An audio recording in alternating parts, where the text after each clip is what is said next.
Class 7 বই পড়ে নেবেন উনি কিভাবে আরবি ভাষা ঢুকিয়েছেন। জলকে পানি, আকাশকে আসমান, আপনি দেখবেন কত কত ভাষা আছে। রাম রামধনুকে কি বলেছেন, এগুলো পড়বেন। চাচা চাচি, আব্বা আম্মা, এসব কত কথা সেখানে বলা আছে। উনি যে স্লোগানগুলো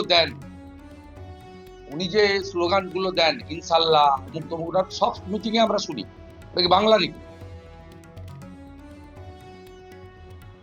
ওগুলো বাংলা ভাষা।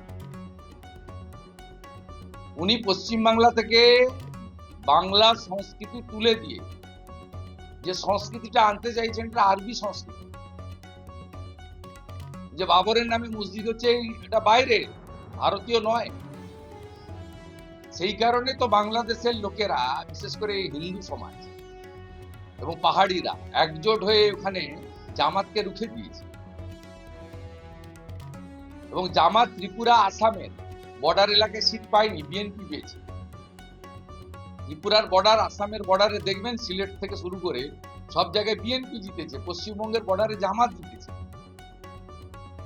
এটা হিন্দুই হোক মুসলিম হোক, এটা বাঙালি সংস্কৃতি নয়। ওতে বাংলা ভাষা নিয়ে বলার কোনো কারণ নেই। আজকে 21শে ফেব্রুয়ারি মাতৃভাষা দিবস কেন হয়েছিল, কারণটা মুখ্যমন্ত্রী জানেন?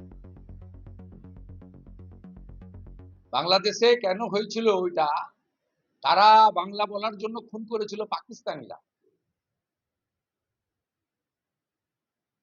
উনি উনার যে সহকর্মীদেরকে বাংলা বলতে বলুন না, উনি ইউসুফ পাঠানকে, জাভেদ খানকে আগে ভালো করে বাংলা বলতে বলুন, তারপরে সব বড় বড় কথা বলুন।